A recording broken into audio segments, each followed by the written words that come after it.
Habakkuk 2:3. For the version is yet or an appointed time, but at the end it shall speak, and not lie.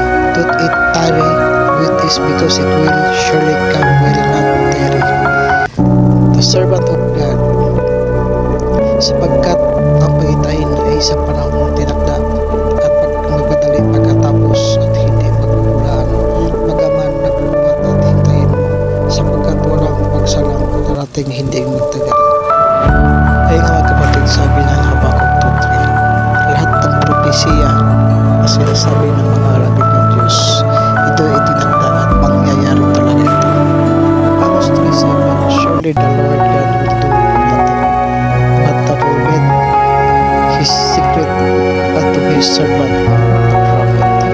Tunay na ang Panginoong Diyos ay walang gagawin kundi kanyang ihayag ang kanyang lihim sa kanyang